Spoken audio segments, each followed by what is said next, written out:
Welcome back to the Weekend Report. I'm Masechaba Mposwa. Musician, filmmaker and marketing strategist Neo Dube got her flowers at the Metro FM Music Awards earlier this month.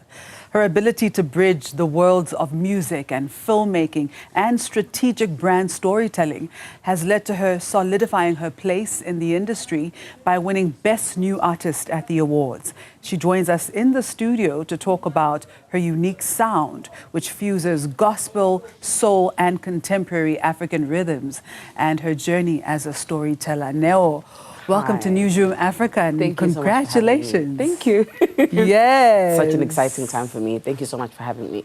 You won Best Newcomer, but you are by no means new to the game. Where did your journey? That's the funny thing, right? Where did your journey begin musically? If I'm keeping it 100 with you, most probably 10 years ago. I've been in the industry for quite some time now. I've done pretty much everything. But, you know, recognition is always such a hope. And finally, I'm here, I'm getting recognition.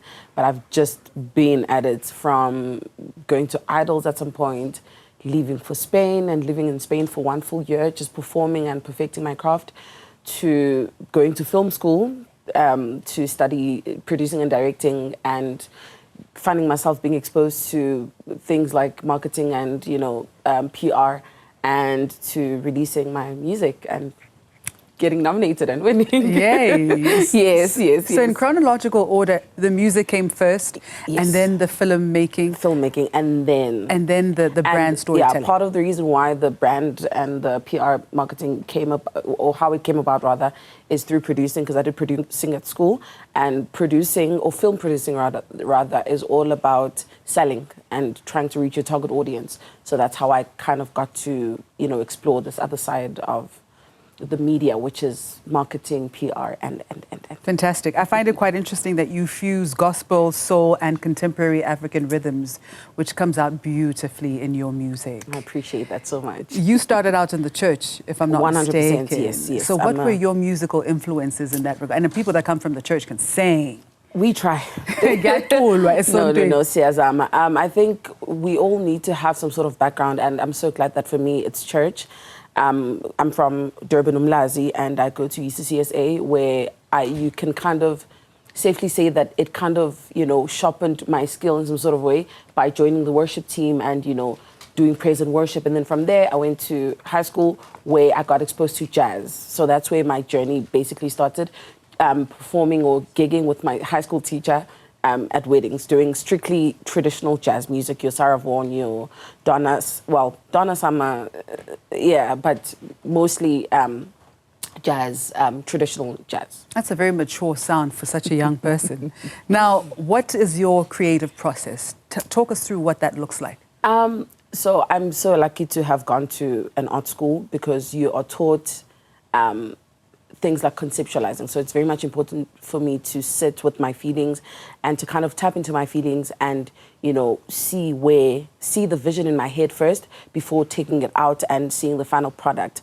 And I think for me, it's also very much important to have a strong team, because one without the other doesn't necessarily make sense, which is why it's so important to have people in your corner who are in support of your craft. And luckily for me, I have Sold Out Media, which is the company that I'm under, but I also have my friends who are part of my creative team. So it helps me to kind of, you know, whenever we talk, and then we come up with things that will kind of solidify and make my music and my craft what it is, or what I'd like to think is amazing.